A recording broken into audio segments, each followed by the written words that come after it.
প্ৰমোদ বড় next সৰকাৰ বনাব নোৱাৰে next সরকার আমার বিপেক দলে করব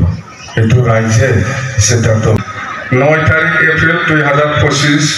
প্রমোদ বড় শহীদ দিবস বিদ্যা সুতিয়া শহীদ দিবস আমি পালন করব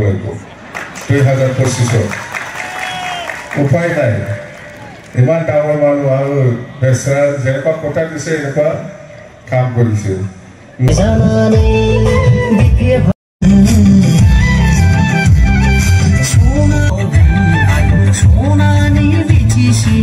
জিলাৰ বিপিএফ দলৰ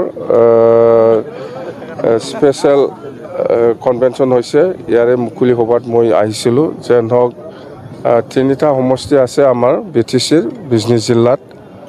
একটা মানাস একটা থুরিবাড়ি আর একটা সুবাইজার এই সব যেটো আমার দলর যেটো স্ট্রেংথ বিজনী জিলা হিসাবে বা তিনিটা সমষ্টি হিসাবে খুব ভাল অর্থাৎ এইবার যেটো 2025 নির্বাচন হব এই নির্বাচনত বিজনী জিলা হিসাবে তিনিটা সমষ্টিটো বিপিএফে দখল করব এটা একদম 100% হয়ে গেল অর্থাৎ শিওর তিনিটা সমষ্টিও বিপিএফে জিকিব এইবার 2025 যেটো নির্বাচন হব বিটিসি নির্বাচন আর সরকার তো বিপিএফে করব এটা 100% প্রমোদ বড় শেষ প্রমোদ বড়ই যেনেকা কথা দিছিল এনেকুৱা কাম কৰা নাই হি খাবহে জানে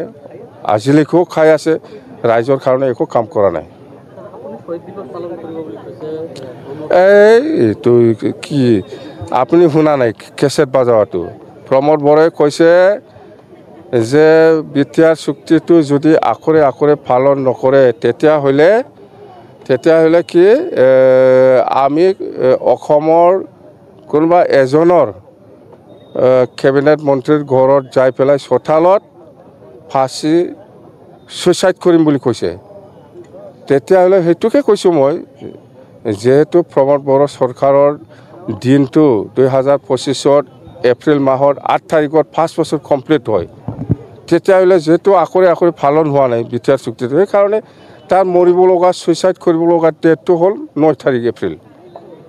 ইমান ডাঙৰ মানুহ মৰাৰ পিছত আপুনি যদি শহীদ দিৱস নামানে এইটো কিবা হ'ব হা